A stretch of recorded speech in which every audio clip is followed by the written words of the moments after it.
Hey everyone, this is Simran and welcome to एक नई पाठशाला। कैसे हैं आप सब? उम्मीद करती हूँ बहुत अच्छे होंगे और अपने घर में सेफ होंगे और अपनी प्रिपरेशन भी आप रेगुलर बेसिस पे कर रहे होंगे। तो आज हम डिस्कस करेंगे एक नई unit, that is unit 14, international marketing planning organising and control के बारे में। तो ऑलरेडी हम इससे पहले की वीडियोस को कवर कर चुके हैं, तो अगर आप में से किसी ने पिछले सेशंस को नहीं देखा है तो इनको जरूर देख लीजिएगा। और अगर आप मेरे चैनल पे न्यू हैं तो मेरे चैनल को लाइक शेयर सब्सक्राइब करना मत भूलिएगा।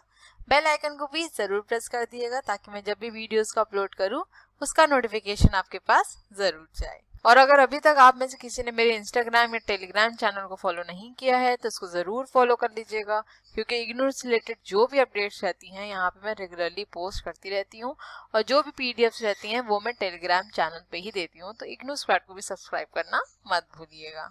और हाँ, टेलीग्राम चैनल से मुझे याद आया कि मैंने आप लोगों से पूछा था कि मैं IBO 3 अब स्टार्ट करूं या IBO 6। तो पहले तो मेरे पास जो रिस्पांस आ रहा था वो ज्यादा आ रहा था IBO 6 के लिए, ना कि IBO 3 के लिए। ठीक, फिर उसके बाद दोनों जगह 50-50 हो गया, तो मैं खुद ही कंफ्यूज हो गई कि ये मैं आपसे पूछ रही हूँ या मेरा सवाल इसलिए था कि आप लोग मुझे कंफ्यूज करें। लेकिन अब जो पोल आया है उसके अकॉर्डिंग यही लग रहा है कि आप लोग चाहते हैं कि IBO 3 पहले पढ़ाऊं, तो मैं फिर IBO 3 ही स्टार्ट करूंगी। ठीक है, तो अगर आप में से किसी ने अभी तक मेरे टेलीग्राम चैनल को नहीं ज्वाइन किया है, ज्वाइन कर लो आप। और पोल दिया ही हुआ है ऑलरेडी, पोल कर दो तो मुझे एटलीस्ट पता चल जाएगा कि मेजोरिटी क्या चाहती है। उसी हिसाब से मैं आगे फिर IBO 3 स्टार्ट करूंगी, नहीं तो फिर IBO 6 स्टार्ट करूंगी। ठीक है, so without wasting any further time let's start. अच्छा, आपने अपने स्कूल टाइम पे एक सब्जेक्ट पढ़ा होगा, दैट इज बिजनेस स्टडीज, है ना? तो वहां पे अगर आपको याद हो, हम लोग ने एक चैप्टर पढ़ा था जो कि एक सीरियल ऑर्डर में कहा जाता है, planning, organising and controlling, right? तो बेसिकली प्लानिंग का क्या मतलब होता है कि जब हम कोई ऑब्जेक्टिव सेट करते हैं, ठीक है, कोई चीजें प्लान आउट करते हैं, अपने फ्यूचर को कंसिडर करके कोई चीजों को प्लान आउट करते हैं, वो कहलाती है हमारी प्लानिंग। ठीक है, नेक्स्ट क्या आता है हमारा? ऑर्गेनाइजिंग। जो हमने प्लान किया है उसको किस तरह से ऑर्गेनाइज करना है, किस तरह से वो टास्क कंप्लीट करना है, किस तरह से डिवीजन करना है, राइट? तो ये सब चीजें किस में आ जाती है? हमारी ऑर्गेनाइजिंग में आ जाती है ना? और लास्ट में आ जाता है हमारा कंट्रोलिंग। अब आपने कंट्रोलिंग में पढ़ा होगा कि जो हमारी एक्चुअल परफॉर्मेंस है और जो हमारी स्टैंडर्ड परफॉर्मेंस है, उन दोनों को क्या करते थे? हम कंपेयर करके देखते थे, राइट? और देखते थे कि कोई गैप आ रहा है या नहीं आ रहा है। अगर कोई गैप आता है तो करेक्टिव एक्शंस लेके उसको रिजॉल्व करने की कोशिश करते थे, राइट? आई होप ये याद आया होगा आपको। तो यहाँ पे हम यही डिस्कस करेंगे, यही पढ़ेंगे। फर्क क्या है? सिर्फ इतना फर्क है कि यहाँ पे हम इंटरनेशनल मार्केट की बात करेंगे। ठीक है, so marketing planning is a part of overall managerial planning that describes future action and plan for marketing functions in the present. Policies and programs are prepared in advance for carrying out functions and activities of marketing in order to attain the marketing aims.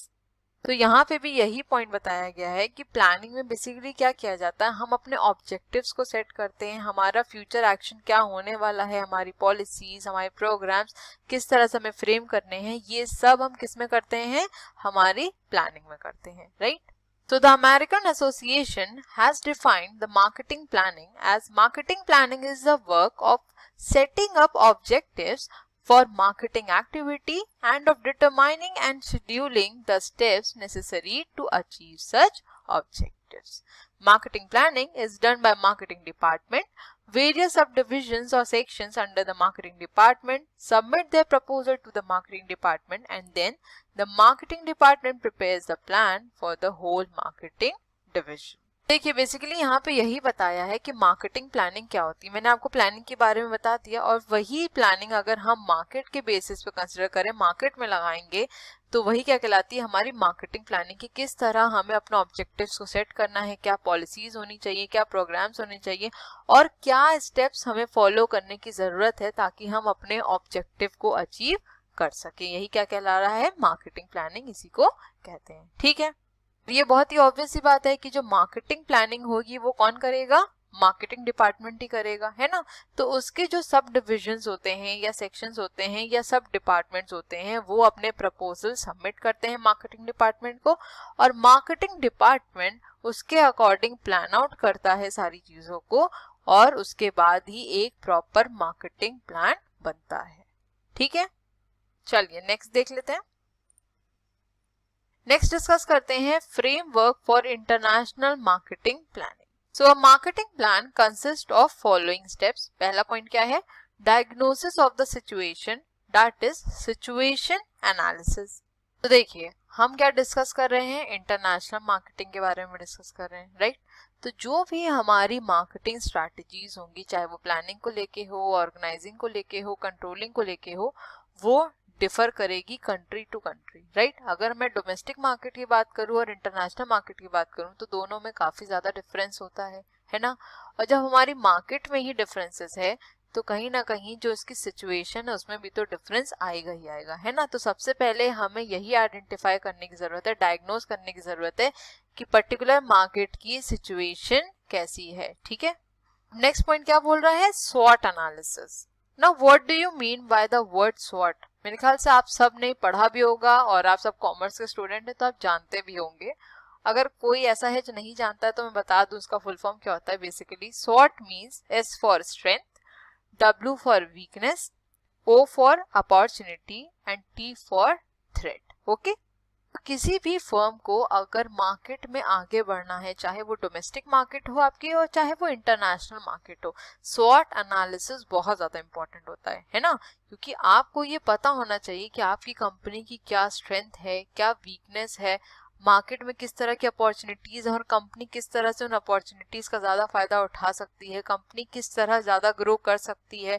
ठीक है, क्या threats हैं, कैसे तरह के threats market में हैं, business को किस तरह उन थ्रेट्स से ओवरकम करने की जरूरत है, ये सब चीजों को एनालाइज करने की जरूरत होती है। ठीक है, देखिए identification of corporate strength and the weakness as well as environmental opportunities and threats. ठीक है, क्योंकि मैंने आपको ये बताया कि डोमेस्टिक मार्केट और इंटरनेशनल मार्केट में बहुत ज्यादा डिफरेंस होता है। अगर आपने अपनी डोमेस्टिक मार्केट में स्वॉट एनालिसिस किया है, ठीक है, तो वो जरूरी नहीं है कि आपके इंटरनेशनल मार्केट में भी वर्क करे, क्योंकि आपकी कंट्री की जो इन्वायरमेंटल कंडीशंस हैं, पॉलिटिकल कंडीशंस हैं, सारी कंडीशंस आपके इंटरनेशनल मार्केट से काफी ज्यादा डिफर करती हैं। तो आपको जो अपनी स्ट्रैटेजीज बनानी होती है, जो पॉलिसीज बनानी होती हैं, वो सब अपनी मार्केट पे डिपेंड करता है और मार्केट के अकॉर्डिंग ही फ्रेम करनी पड़ती है। ठीक है, नेक्स्ट पॉइंट है डेफिनेशन ऑफ ऑब्जेक्टिव्स। देखिए कोई भी पर्सन अगर बिजनेस स्टार्ट कर रहा है तो उसका कुछ ऑब्जेक्टिव होता है ना।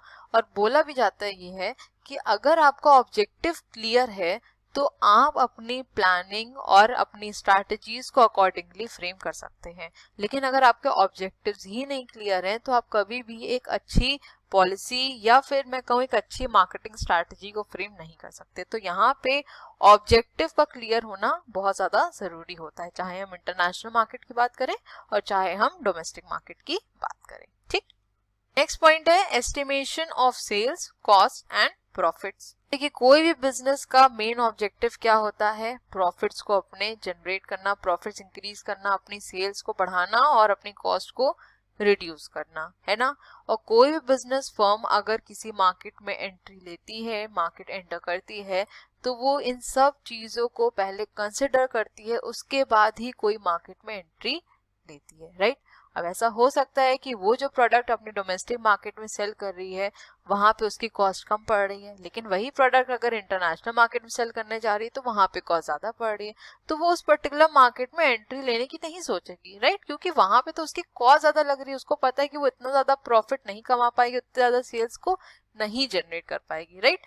तो कोई भी बिजनेस फर्म सबसे पहले क्या एस्टिमेट करती है? सेल्स, प्रॉफिट और कॉस्ट, और उसी के बेसिस पे वो मार्केट एंट्री डिसीजन लेती है। ठीक, नेक्स्ट पॉइंट है formulation of a marketing programme based on objectives and estimates. अब जब बिजनेस फर्म ने सिचुएशन एनालिसिस कर लिया, स्वॉट एनालिसिस कर लिया, ऑब्जेक्टिव्स को प्रॉपर्ली डिफाइन कर लिया, अपने जो भी सेल्स हैं, प्रॉफिट्स उनको प्लान आउट कर लिया, उसके बाद क्या इंपॉर्टेंट पॉइंट आता है कि जो हमारे ऑब्जेक्टिव्स हैं और जो हमने एस्टिमेट किया है उससे एक अच्छा मार्केटिंग प्रोग्राम बना सकें, एक अच्छा मार्केटिंग स्ट्रक्चर बना सकें। ठीक, लास्ट पॉइंट क्या बोल रहा है, बजटिंग फॉर द प्लान। तो आप मुझे बताइए कि अगर आपको कुछ भी मार्केट से परचेज करना होता है तो आप भी क्या करते हैं, एक बजट बनाते हैं ना, अपने बजट के अकॉर्डिंग ही आप प्रोडक्ट को परचेज करते हैं मार्केट से। सिमिलरली बिजनेस फर्म भी क्या करती है, एक बजट प्लान आउट करती है और उसके अकॉर्डिंग ही अपनी प्लानिंग को आगे बढ़ाती है। ठीक है, क्योंकि उसके पास जिस हिसाब से बजट रहेगा वो उसी हिसाब से अपने ऑब्जेक्टिव्स को भी सेट करेगी, उस हिसाब से अपनी सेल्स को, अपनी कॉस्ट को, अपनी प्रॉफिट को, सब चीजों को उसी हिसाब से मैनेज करने की कोशिश करती है। ठीक, आई होप इतना क्लियर हो गया होगा। चलते हैं नेक्स्ट स्लाइड पे। अब नेक्स्ट डिस्कस कर लेते हैं, strategic planning in international marketing should have decision areas. अब देखिए ये क्या है। आई होप आपको ये तो पता होगा कि प्लानिंग हमारा कैसा है, कंटिन्यूअस प्रोसेस है ना, कभी भी प्लानिंग रुकती नहीं है, वो हमेशा चलती रहती है, ऑनगोइंग प्रोसेस होती है, राइट। जब हमारी प्लानिंग एक ऑनगोइंग प्रोसेस है, कभी भी नहीं रुकती है, तो हमको उसको रेगुलरली मॉनिटर करने की जरूरत होती है, रिवैल्यूएट करने की जरूरत होती है, क्योंकि हमारी जो एनवायरनमेंट की कंडीशंस हैं वो डिफर करती रहती है ना। तो हमारे ऑब्जेक्टिव्स में भी हमें कभी कभी चेंजेस लाने की जरूरत पड़ जाती है, क्योंकि अगर आपके एनवायरनमेंट में चेंजेस आ रहे हैं तो आपको भी थोड़ा फ्लेक्सिबल होने की जरूरत पड़ती है, राइट। यहाँ पे देख लेते हैं कि कौन से ऐसे एरियाज हैं जहां पे बिजनेस फर्म को डिसीजन लेने की जरूरत होती है प्रॉपरली। ठीक है, तो पहला पॉइंट क्या कह रहा है हमारा, commitment decision, that is does the international market offers an attractive opportunity to strive for. सबसे पहले बिजनेस फर्म क्या एनालाइज करने की कोशिश करती है, या सबसे पहले क्या डिसीजन लेने की कोशिश करती है कि उसे उस पर्टिकुलर मार्केट में एंट्री लेनी है या नहीं लेनी है।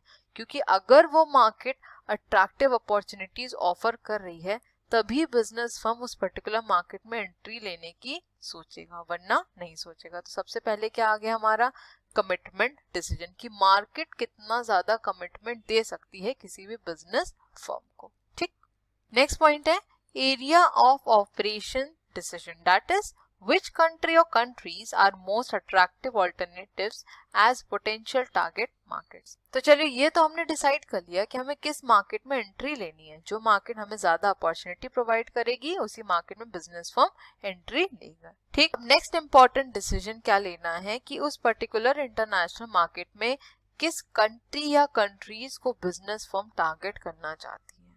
ठीक है, कि जब बिजनेस फर्म को ये पिक्चर क्लियर हो गई कि उन्हें इस पर्टिकुलर इंटरनेशनल मार्केट में एंट्री लेनी है, तो वो वहां पे अब ये देखने की कोशिश करेंगे कौन सी कंट्री ज्यादा अट्रैक्टिव है, कौन सी कंट्री में पोटेंशियल बायर्स मिल रहे हैं, कौन सी कंट्री में वो ज्यादा ग्रोथ कर पाएंगी, ज्यादा प्रॉफिट कमा पाएगी। ठीक है, उसके बाद ये डिसीजन लेने की जरूरत होती है। ठीक है, अब नेक्स्ट पॉइंट क्या बोल रहा है, entry mode and operation decisions, that is what should be the entry technique for entering the international markets and conducting the marketing operations. तो एकदम लाइन से समझते जाइएगा, आपको इसको याद करने की जरूरत नहीं पड़ेगी, आई होप ये समझ में आ जाएगा। तो सबसे पहले हमने क्या बात करी कि कौन सी इंटरनेशनल मार्केट में एंटर करना है। ठीक, नेक्स्ट हमने क्या बात किया, उस पर्टिकुलर इंटरनेशनल मार्केट में किस कंट्री या कंट्रीज को हमें टारगेट करना है। अब क्या डिसाइड करने की जरूरत है कि क्या एंट्री मोड हमें चूज करना पड़ेगा उस मार्केट में एंट्री लेने के लिए, उस कंट्री में एंट्री लेने के लिए। अब वो लाइसेंसिंग भी हो सकता है, एक्सपोर्टिंग भी हो सकता है, फ्रेंचाइजिंग भी हो सकता है,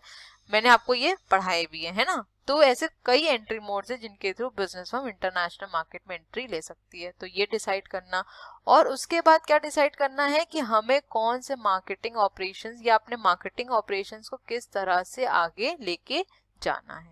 ठीक, नेक्स्ट पॉइंट है marketing organisation decision, that is what is the best possible organisational arrangements for effective control over operation. अब किस तरह का हमारा ऑर्गेनाइजेशनल अरेंजमेंट होना चाहिए, डिसेंट्रलाइजेशन होना चाहिए, सेंट्रलाइजेशन होना चाहिए, पावर सारी सब्सिडीज के पास दे दें, पेरेंट कंपनी के पास रहे। तो ये किस पे डिपेंड करेगा कि हम कौन सा एंट्री मोड चूज कर रहे हैं, उसी के बेसिस पे हम आगे डिसाइड कर पाएंगे कि हमारा ऑर्गेनाइजेशनल अरेंजमेंट कैसा होगा।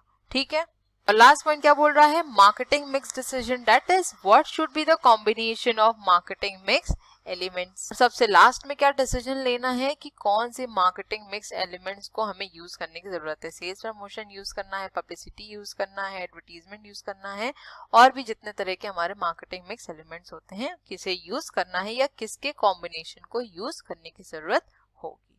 ठीक, आई होप आपको ये क्लियर हो गया होगा। और आपके बुक में हर एक डिसीजन की चेकलिस्ट प्रोवाइड की गई है, तो इस चेकलिस्ट को जरूर पढ़ लीजिएगा। ठीक है, मैंने आपको मेन टॉपिक्स बता दिए हैं कि डिसीजंस में क्या कहते हैं, जैसे कमिटमेंट डिसीजन में क्या बोल रहा है, इंटीमेट डिसीजन में क्या बोल रहा है। तो अब आप इसकी जो चेकलिस्ट है इसको अपने आप से पढ़ लीजिएगा, बहुत ही ईजी है, आपको ईजिली समझ में आ जाएगी। ठीक, चलते हैं अपनी नेक्स्ट स्लाइड पे। अब डिस्कस कर लेते हैं इंटरनेशनल मार्केटिंग कंट्रोल के बारे में। ठीक है, देखिए ये टॉपिक आपका काफी इंपॉर्टेंट है क्योंकि पेपर में जो क्वेश्चन आए हैं वो इसी टॉपिक से पूछे गए हैं। ठीक है, so planning is an activity which requires an effective controlling system. When a company plans, it must also make arrangements to monitor the plan output and take corrective actions. International marketing control is more formidable and possess additional challenges. देखिए, तो मैंने आपको ये बताया था कि controlling में basically क्या होता है कि जो हमारी एक्चुअल परफॉर्मेंस है और जो हमारी स्टैंडर्ड परफॉर्मेंस है उसको हम क्या करते हैं, कंपेयर करते हैं, और अगर कुछ करेक्टिव एक्शंस लेने की जरूरत पड़ती है तो करेक्टिव एक्शंस भी लिए जाते हैं। राइट, तो देख लेते हैं कौन से ऐसे चैलेंजेस हैं जो कि इंटरनेशनल मार्केटिंग कंट्रोल में आते हैं। ठीक, पहला क्या बोल रहा है, since international control can not be complete as that of domestic marketing operations, the tools used should be reasonable and realistic, otherwise it would be non functional. देखिए, ये हम शुरू से डिस्कस करते आ रहे हैं कि हमारी जो डोमेस्टिक मार्केट है इंटरनेशनल मार्केट से काफी अलग होती है। ठीक है, उनका फंक्शनिंग पूरी तरह से अलग होता है, और जब हमारे डोमेस्टिक मार्केट और इंटरनेशनल मार्केट में इतना डिफरेंस है, फंक्शनिंग में डिफरेंस है, प्लानिंग में डिफरेंस है, मार्केटिंग स्ट्रैटेजीज में डिफरेंस है, तो उसकी कंट्रोलिंग पावर में भी कहीं ना कहीं डिफरेंस आएगा। राइट, और अगर हमने जो भी टूल्स यूज किए हैं अपनी मार्केटिंग में अगर वो रीजनेबल नहीं है, रियलिस्टिक नहीं है, तो ये कभी भी ढंग से परफॉर्म नहीं कर पाएंगे। मतलब कहने का ये है कि हमने अगर इंटरनेशनल मार्केट में प्रॉपर मार्केटिंग स्ट्रैटेजीज को नहीं अडॉप्ट किया, लेट सपोज, तो क्या होगा, हमारी जो मार्केट है वो क्या हो जाएगी, गिर जाएगी। ठीक है, और इंटरनेशनल मार्केट में हमारा खुद भी कोई कंट्रोल नहीं होता है, तो एक तरह से ये डिसफंक्शन या नॉन फंक्शनल हो जाएगी। ठीक, अब नेक्स्ट पॉइंट क्या बोल रहा है, the cost of control system must be commensurate with the benefits accruing from it. देखिए, इस पॉइंट का बेसिकली क्या मतलब है कि जितनी भी हमने कॉस्ट लगाई अपनी इंटरनेशनल मार्केट में, हमको उससे उतना बेनिफिट मिलना चाहिए, मतलब कि वो उतना करस्पॉन्ड करे। ठीक है, ऐसा ना हो कि हमने कॉस्ट बहुत ज्यादा लगा दी और हमें बेनिफिट ही कम मिला, तो एक तरह से तो बिजनेस फॉर्म लॉस में चली गई। राइट, तो ये चीजें बैलेंस होनी चाहिए, जो भी हमने कॉस्ट लगाई है और जो भी हमें बेनिफिट वहां से अक्रू हो रहा है, बेनिफिट मिल रहा है, वो एक बैलेंस्ड फॉर्म में होना चाहिए। ठीक है, नेक्स्ट पॉइंट है, in order to be effective in meeting the challenges posed by the rapidly changing environment in heterogeneous marketplaces, the control system must be sensitive and quick so that the organization retains the flexibility to react to environmental opportunities and challenges. तो अभी हमने discuss किया था SWOT analysis, right, that strength, weakness, opportunity and threat analysis. ठीक है, तो ये बहुत ज्यादा इंपॉर्टेंट होता है, ये मैंने आपको बताया था, क्योंकि हमारा एनवायरनमेंट रैपिडली चेंज होता है। राइट, हमारे एनवायरनमेंट में जो चेंजेस होते हैं बहुत तेजी से होते हैं, डायनामिक इन नेचर होता है, तो उसके हिसाब से हमको अपनी बिजनेस स्ट्रैटेजीज, अपनी मार्केटिंग स्ट्रैटेजीज में भी चेंजेस लाने की जरूरत होती है। और अगर हम जब चेंजेस ला रहे फ्रीक्वेंटली, तो वहां पे कंट्रोल करना बहुत ही ज्यादा मुश्किल हो जाता है, क्योंकि हमारी मार्केट कैसी है, हेट्रोजीनस मार्केट है, डाइवर्स मार्केट है, तो यहाँ पे आप चीजों को इतनी इजीली कंट्रोल नहीं कर सकते, ऊपर से जब सब चीजें काफी तेजी से रैपिडली चेंज हो रही हैं। ठीक है, तो यहाँ पे पॉइंट बेसिकली ये कह रहा है कि हमारी जो मार्केट है वो हेट्रोजीनियस इन नेचर है, इन्वायरमेंट है वो रैपिडली चेंज भी हो रहा है, तो जो हमारा कंट्रोल सिस्टम है वो क्विक होना चाहिए और सेंसिटिव होना चाहिए, ताकि बिजनेस फर्म यहाँ से अच्छी अपॉर्चुनिटीज और चैलेंजेस को अडेप्ट कर पाए। ठीक है, एनवायरमेंट के अकॉर्डिंग जैसे चेंजेस हो रहे हैं उसी रफ्तार से या उतनी ही तेजी से हमारे बिजनेस फर्म भी इन चीजों को अडेप्ट कर पाए। ठीक है, नेक्स्ट पॉइंट है हमारा, द कंट्रोल सिस्टम में need variation according to the needs posed by different subsidiaries, दो This sounds a simple theoretical principle. Most companies tend to adopt a standardized system regardless of the type of country and locations in which the system is to be operationalized. अच्छा, आपको याद होगा हमने एक topic discuss किया था, adaptation versus standardisation, right? मेरे ख्याल से याद ही होगा क्योंकि वो टॉपिक हमने करीब 2 बार पढ़ा, एक बार प्रोडक्ट में भी पढ़ा, एक बार एडवर्टाइजमेंट में भी पढ़ा है ना? तो वहां पे हमने क्या बात करी थी, एडेप्टेशन में क्या होता है कि जिस रीजन में आप एंट्री ले रहे हैं, जिस मार्केट में आप जा रहे हैं, वहां पे जैसे टेस्ट एंड प्रेफरेंस आपके कंज्यूमर क्या प्रेफर कर रहा है, उसके अकॉर्डिंग आप अपने प्रोडक्ट्स में मॉडिफिकेशंस करते हैं, चेंजेस करते हैं और अपनी मार्केट में प्रोडक्ट को सेल करते हैं, राइट? दूसरा क्या था, स्टैंडर्डाइजेशन, जो कि क्या था कि ग्लोबल लेवल पे सिमिलर प्रोडक्ट ही सेल किया जाएगा विदाउट एनी मॉडिफिकेशंस, राइट? यहाँ पे बेसिकली पॉइंट क्या बोल रहा है कि जो फर्म्स होती हैं, बिजनेस फर्म है, वो क्या करती हैं, वो स्टैंडर्डाइज सिस्टम को ज्यादा फॉलो करने की कोशिश करती है। मतलब वो सोचती हैं कि ग्लोबल लेवल पे वो सेम ही प्रोडक्ट सबको सेल करें, ठीक है? लेकिन अगर हमें थोड़ा कंट्रोल चाहिए, मार्केट को ज्यादा कैप्चर करना है, तो हमें कहीं ना कहीं अपने प्रोडक्ट्स में थोड़े वेरिएशन लाने पड़ेंगे, क्योंकि जैसी हमारी कंज्यूमर की डिमांड है, जैसी हमारे कंज्यूमर की नीड है, उसके अकॉर्डिंग हमें अपने प्रोडक्ट्स में कुछ चेंजेस करने की जरूरत होती है, ठीक है? तो आई होप यहाँ तक समझ में आया। चलते हैं नेक्स्ट स्लाइड। नेक्स्ट डिस्कस कर लेते हैं barriers in controlling international operations के क्या क्या बैरियर्स आते हैं, इसको देख लेते हैं, ठीक है? ये टॉपिक ऑलरेडी आपके पेपर में पूछा गया है, ठीक है? तो इसको इंपॉर्टेंट मार्क कर लीजिएगा और इसको जरूर से पढ़ भी लीजिएगा, ठीक? तो पहला पॉइंट क्या कह रहा है, the speed and width of environmental change in an international company is a factor dependent on each of the markets in which the company operates. Environment prevailing in one country would be different from the other countries in terms of economic status, literacy, culture and climatic condition. तो already हमने ये point discuss भी किया कि country to country situations vary करती हैं, economic status vary करेगा, literacy vary करेगी, कल्चर वैरी करेगा, क्लाइमेटिक कंडीशंस वैरी करेंगी और हमें उसके अकॉर्डिंग ही अपनी कंट्रोलिंग एक्टिविटीज, अपने ऑपरेशंस में चेंजेस लाने की जरूरत पड़ेगी, ठीक है? और कहीं ना कहीं ये सीधी बात है कि बैरियर हो जाता है, क्योंकि जो कंडीशन आपकी डोमेस्टिक मार्केट में है, जो आप प्लानिंग, जो भी आप ऑर्गेनाइजिंग, जो भी आप कंट्रोलिंग अपनी डोमेस्टिक मार्केट में कर रहे थे, वही सेम प्रोसेस आप इंटरनेशनल मार्केट में प्रैक्टिस नहीं कर सकते हैं, ठीक? नेक्स्ट पॉइंट क्या कह रहा है, the rate of exchange is highly variable. देखिए, जब आप प्रोडक्ट अपना डोमेस्टिक मार्केट में सेल करते हैं तो आपकी जो एक्सचेंज रेट रहता है या फिर प्राइस रहता है, उसमें इतना वेरिएशन नहीं होता है. लेकिन जैसे ही आप इंटरनेशनल मार्केट में एंट्री लेते हैं तो वहां पे क्या होता है, एक्सचेंज रेट में वेरिएबिलिटी आने लग जाती है ना?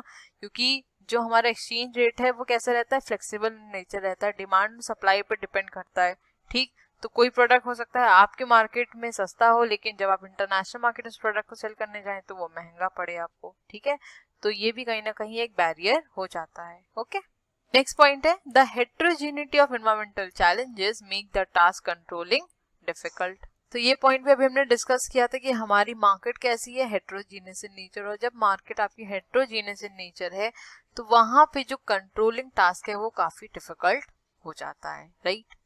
नेक्स्ट पॉइंट देख लेते हैं, if the company is a large size company, it's size of international operations will be large. The large size of international operations require formation of intermediate headquarters, creating an additional organizational level for the control mechanism. तो basically ये point ये कह रहा है कि अगर company हमारी large size है तो सीधी बात है कि कंपनी अगर लार्ज साइज है तो उसका जो ऑपरेशंस है वो भी ज्यादा होंगे, और अगर इंटरनेशनल ऑपरेशंस उसके ज्यादा हैं तो हमको कुछ सब्सिडरीज, कुछ हेडक्वार्टर्स को इंटरनेशनल मार्केट में भी सेट करने की जरूरत पड़ेगी. और जब हमको इंटरनेशनल मार्केट में सब्सिडीज को सेट करना पड़ेगा तो कहीं ना कहीं हमारा जो कंट्रोल है वो कम हो जाएगा, है ना? क्योंकि हमें वहां भी एक ऑर्गेनाइजेशन को प्रॉपर्ली सेटअप करना पड़ेगा, उनको भी कुछ राइट्स, लिबर्टी प्रोवाइड करनी पड़ेगी, तो जो कंट्रोल मैकेनिज्म है वो डाइल्यूट हो जाएगा, ठीक? लास्ट पॉइंट क्या कह रहा है, international marketing operations present unique communication problems. These communication problems emanate from the large distance of two countries and variations in language, culture, business practices across the market. अच्छा, अगर आपने कभी कम्युनिकेशन पढ़ा होगा तो आपने एक वर्ड का नाम जरूर सुना होगा, सीमेंटिक बैरियर, ठीक है? सीमेंटिक बैरियर बेसिकली क्या होता है, जब लैंग्वेजेस का बैरियर आता है, जब हम कुछ बता रहे हैं, जैसे मैं कुछ बोल रही हूँ लेकिन आप उसको कुछ अलग तरीके से इंटरप्रेट कर रहे हैं या फिर आप उस चीज को समझ ही नहीं पा रहे हैं, वो क्या होता है, सिमेंटिक बैरियर, लैंग्वेज का बैरियर होना। ठीक है, और ये बहुत ही ऑब्वियस सी बात है कि जब इंटरनेशनल मार्केट में कोई बिजनेस फर्म एंट्री लेती है तो वहां पे लैंग्वेज बैरियर हो सकते हैं, क्योंकि डोमेस्टिक मार्केट में जो लैंग्वेज यूज की जा रही है, जो लैंग्वेज वो लोग जिस लैंग्वेज के थ्रू वो कम्युनिकेट कर रहे हैं, वो जरूरी नहीं है कि आपके इंटरनेशनल मार्केट में भी वर्क करे। ठीक, तो लैंग्वेज के भी बैरियर्स हो सकते हैं, फिर कल्चर के बैरियर्स भी हो सकते हैं, और बिजनेस प्रैक्टिसेस हर जगह अलग तरीके से होती हैं, अलग होती हैं। कहीं पे गवर्नमेंट के ज्यादा रेगुलेशंस होते हैं, कहीं पे गवर्नमेंट ज्यादा टैक्सेस को इम्पोज कर रही है, कहीं पे गवर्नमेंट का ज्यादा इन्वॉल्वमेंट है। ठीक है, तो ऐसे तमाम फैक्टर्स हैं जो कहीं ना कहीं हमारे जो बिजनेस है उसको अफेक्ट करते हैं, और जिसकी वजह से कंट्रोलिंग ऑपरेशंस में भी दिक्कत आती है। ठीक, आई होप यहाँ तक समझ में आया। चलते हैं अपनी नेक्स्ट स्लाइड पे। नेक्स्ट डिस्कस कर लेते हैं कंट्रोल सीक्वेंस के बारे में, ये भी काफी ज्यादा इंपॉर्टेंट टॉपिक है। ठीक है, so the sequence of control process used to control overseas marketing operations is similar to that of domestic marketing. However, the implementation may vary depending upon the relationship among the steps involved in the control process. तो ये मैं शुरू से आपको बताती आ रही हूँ कि जैसे हम अपने डोमेस्टिक मार्केट में कंट्रोलिंग करते हैं, कंट्रोल प्रोसेस फॉलो करते हैं, सिमिलरली हम इंटरनेशनल मार्केट में भी उसको फॉलो करते हैं। लेकिन फर्क क्या होता है कि वहां पे कैसे सर्कमस्टांसेस है, वहां पे किस तरह से उसको इम्प्लीमेंट किया जाए, कौन से स्टेप्स को फॉलो किया जाए। राइट, अब देख लेते हैं कि कंट्रोल प्रोसेस के क्या सीक्वेंस है। ठीक, सबसे पहले क्या बोल रहा है, एस्टैब्लिशिंग ऑब्जेक्टिव्स, नेक्स्ट है selecting control methods, setting standards, locating responsibility, establishing communication, reviewing results and taking corrective actions। ठीक है, तो इन सबको एक एक करके डिस्कस कर लेते हैं। तो ये है इसका एक छोटा सा चार्ट जहां पे आप देख रहे हैं कि ये एक प्रॉपर सीक्वेंस ही फॉलो यहाँ पे किया गया है। ठीक है, सबसे पहले एस्टैब्लिश करना है हमको ऑब्जेक्टिव, फिर कंट्रोल मेथड्स को सेलेक्ट करना है, अपने स्टैंडर्ड्स को सेट करना है, रिस्पॉन्सिबिलिटीज को लोकेट करना है, कम्युनिकेशन को स्टैब्लिश करना है, और नेक्स्ट क्या बोल रहा है, कंटिन्यूअस रिव्यू ऑफ रिजल्ट, और लास्ट में आएंगे हमारे करेक्टिव एक्शंस। ठीक, चलो डिस्कस कर लेते हैं इसको।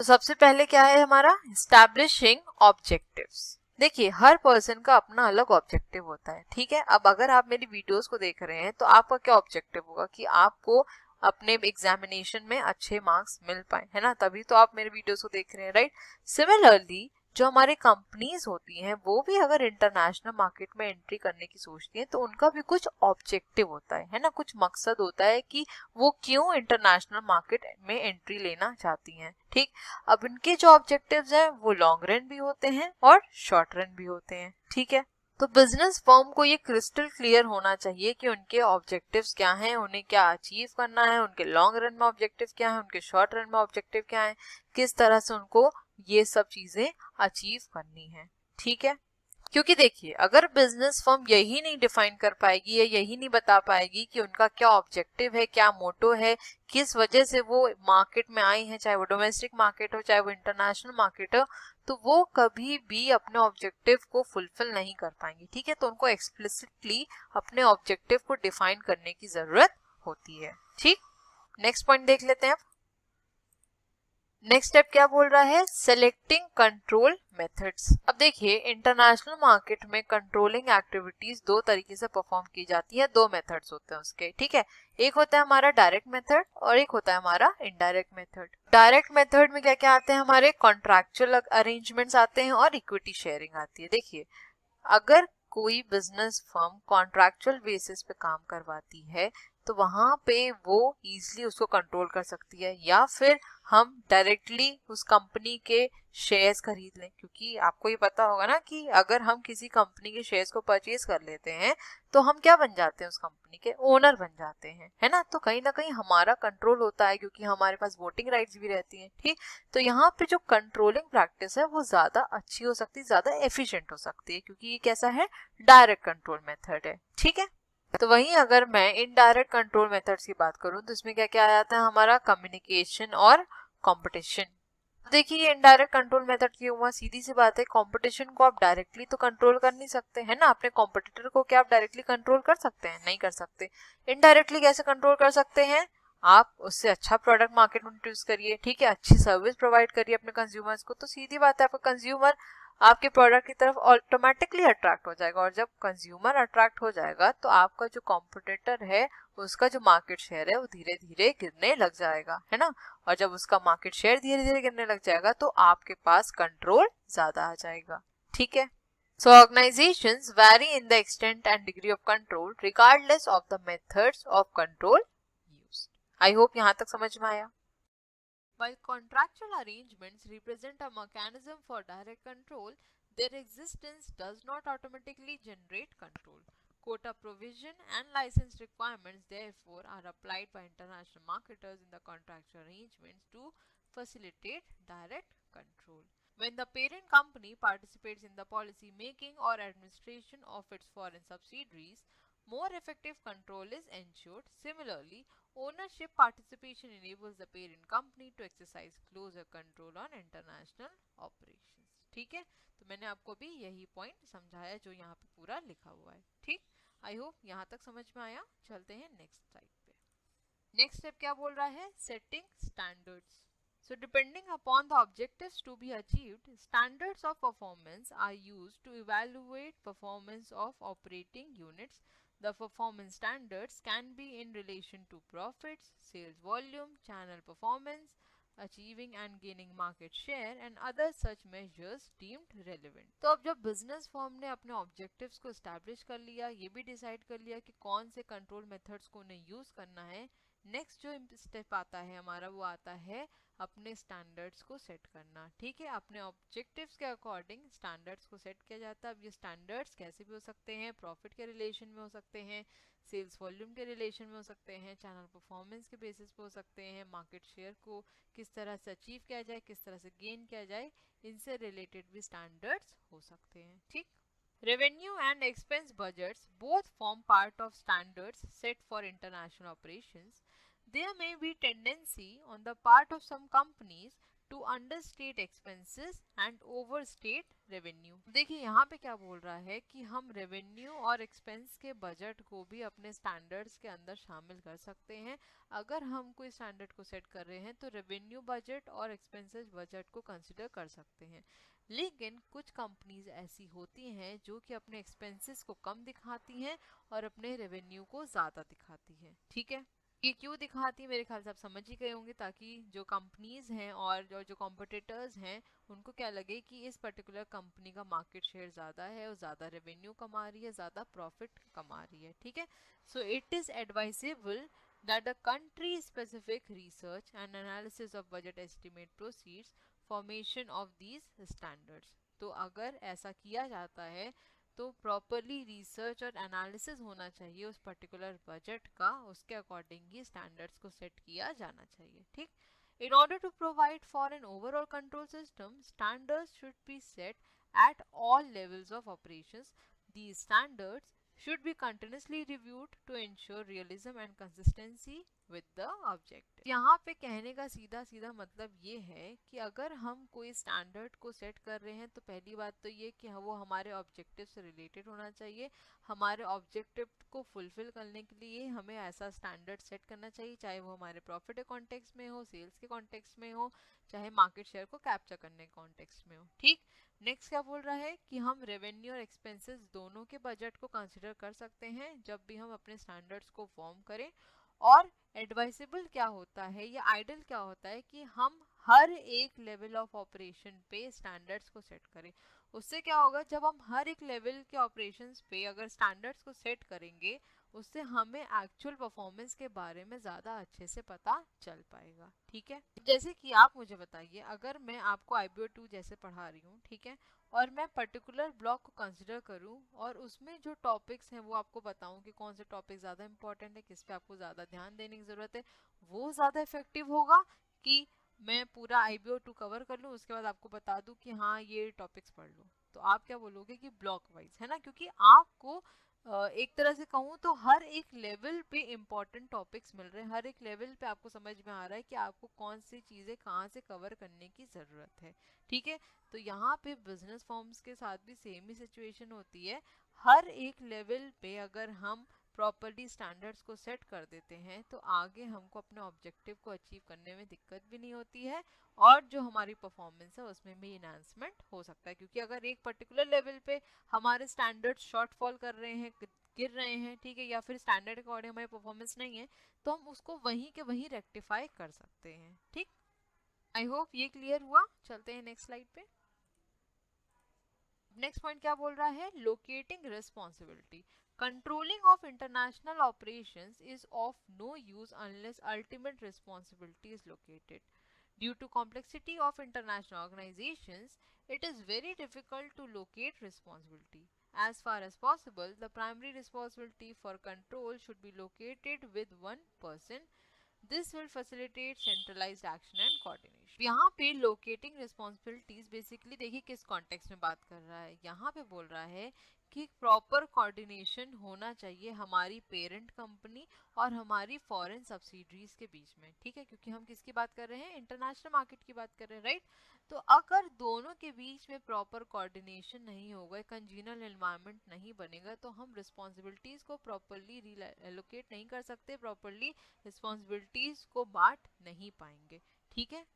कि देखिए अगर रिस्पॉन्सिबिलिटी की बात करी जाए तो कुछ रिस्पॉन्सिबिलिटीज ऐसी होती हैं जो सेंट्रलाइज इन एक्शंस होती हैं, कुछ होती हैं जैसे डिसेंट्रलाइज। ठीक, सेंट्रलाइज मतलब जहाँ पे किसी एक पर्सन के पास पूरी अथॉरिटी रहती है कि वो हर एक टास्क को प्रॉपरली मॉनिटर कर सकता है, ठीक है।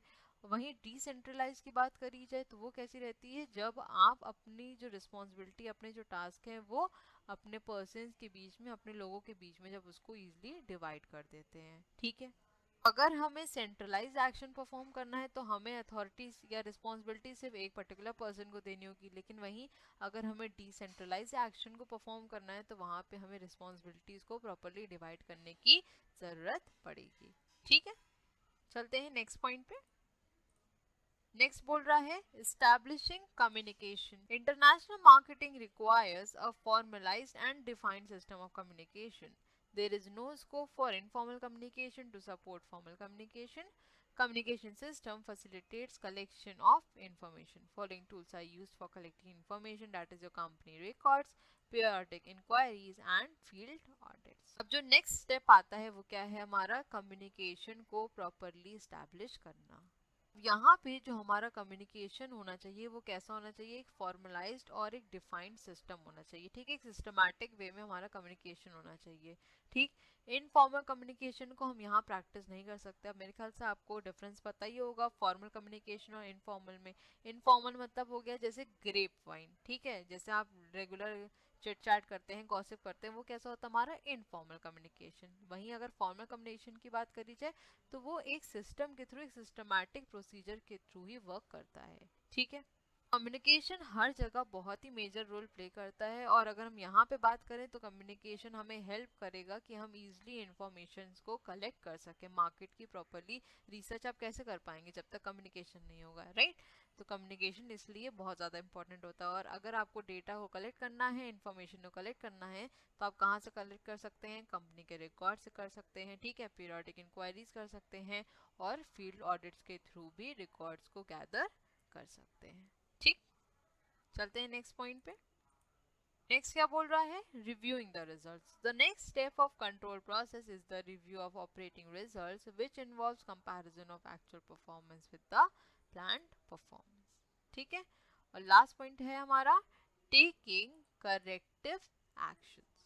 So the final step in control process involves a comparison of actual performance with the planned performance. Information generated from the markets need to be compared with the predefined established norms and standards for different operational areas. If the expected and the actual results vary, corrective actions need to be taken in terms of modifying either operations and procedures or the standards and objectives if they seem to be unrealistic in the context of altered circumstances. ठीक है, तो I hope ये तो आपको clear हो गया होगा क्योंकि ये मैंने आपको स्टार्टिंग में ही बताया था कि कंट्रोल में बेसिकली क्या किया जाता है, ठीक। In the case of issues involved in international marketing, there is a greater possibility of time lag between initiation and implementation of corrective action. It is therefore important that both evaluation and remedial action be initiated as continuing iterative activities. तो ये अभी हमने discuss ही किया था कि सबसे पहले हम क्या करते हैं, अपने ऑब्जेक्टिव्स को स्टैब्लिश करते हैं, राइट। उसके बाद अपने ऑब्जेक्टिव के बेसिस पे स्टैंडर्ड्स को सेट करते हैं, ठीक है। अब अपनी जो परफॉर्मेंस है उसको क्या करेंगे, हम अपनी स्टैंडर्ड परफॉर्मेंस या स्टैंडर्ड ऑब्जेक्टिव से कंपेयर करने की कोशिश करेंगे, और अगर हमें कोई वेरिएशन दिखता है तो वहां पे हम करेक्टिव एक्शंस को अप्लाई करने की कोशिश करते हैं, ठीक है। लेकिन अगर मैं इंटरनेशनल मार्केट की बात करूं तो यहाँ पे सबसे बड़ी प्रॉब्लम क्या हो सकती है, सबसे बड़ा इशू क्या आ सकता है कि जो भी हमें करेक्टिव एक्शन लेने की ज़रूरत है उसके बीच में जो टाइम गैप है, जो टाइम लैग है, वो ज़्यादा हो सकता है, ठीक है। जैसे कि अगर बिजनेस फर्म को ये रियलाइज़ हुआ कि उनको पर्टिकुलर प्रोडक्ट में कुछ मॉडिफिकेशन करने की ज़रूरत है, कुछ चेंजेस करने की ज़रूरत है, और उन्होंने उस पर्टिकुलर टाइम में अगर वो चेंजेस नहीं किए तो ये कहीं ना कहीं बिजनेस फर्म के लिए एक प्रॉब्लम हो सकती है। उसकी वजह क्या है, देखिए, इन्वायरमेंट रैपिडली चेंज हो रहा है ना, डायनेमिक इन नेचर है, ठीक। और जब इन्वायरमेंटल कंडीशंस चेंज होती जाती है तो कंज्यूमर के टेस्ट और प्रेफरेंस में भी चेंजेस आते हैं। तो अगर आपने उस पर्टिकुलर टाइम में करेक्टिव एक्शंस नहीं लिए तो हो सकता है आपके कंज्यूमर के जो टेस्ट और प्रेफरेंस है, उसकी जो प्रायोरिटी है वो चेंज हो जाए, तो आपका ये मॉडिफिकेशन करना एक तरह से बेकार हो जाएगा, है ना। तो अगर आपने कोई करेक्टिव एक्शंस लेने हैं तो आपको अपना टाइम लैग कम करने की ज़रूरत है, उस पर्टिकुलर टाइम में ही जो भी करेक्टिव एक्शंस है वो लेने की ज़रूरत है, क्योंकि हमारी जो मार्केट है, हमारा जो इन्वायरमेंट है वो रैपिडली चेंज होता रहता है, ठीक है। An additional safeguard against the possibility of time lag is the development of contingency plan to meet unanticipated market conditions। अब देखिए, ये टाइम लैग जरूरी नहीं है कि सिर्फ बिजनेस की वजह से ही हो रहा हो, ठीक है। कुछ ऐसे एक्सटर्नल कंडीशंस होती हैं जिनकी वजह से भी ये जो टाइम लैग है वो बढ़ जाता है, ठीक। तो यहाँ पे बिजनेस फर्म क्या कर सकती हैं, कुछ कंटिजेंसी प्लान को डेवलप कर सकती हैं, बना सकती हैं, ताकि अगर कभी ऐसी सिचुएशन आती है तो वो उसको इजीली एंटिसिपेट कर सकें, ठीक। सो आई होप आपको ये क्लियर हो गया होगा, और आज का हमारा सेशन यहीं तक था और ये यूनिट भी आपकी कंप्लीट हो जाती है, ठीक है। इस यूनिट में इतना ही था, और जो मैंने आपको बताया है कि जो चेकलिस्ट है उनको ज़रूर से पढ़ लीजिएगा, ठीक है। So thank you so much for watching. Please channel को लाइक शेयर सब्सक्राइब करना मत भूलिएगा। बेल आइकन को भी ज़रूर प्रेस कर दिएगा ताकि मैं जब भी वीडियोस का अपलोड करूँ उसका नोटिफिकेशन आपके पास ज़रूर जाए। फीडबैक भी ज़रूर दीजिएगा कि वीडियोस कैसी लग रही हैं, और अगर कुछ इम्प्रूवमेंट की ज़रूरत है तो बिल्कुल बताइएगा। मिलेंगे अपने नेक्स्ट वीडियो में। Till then stay safe, stay healthy, bye bye, take care.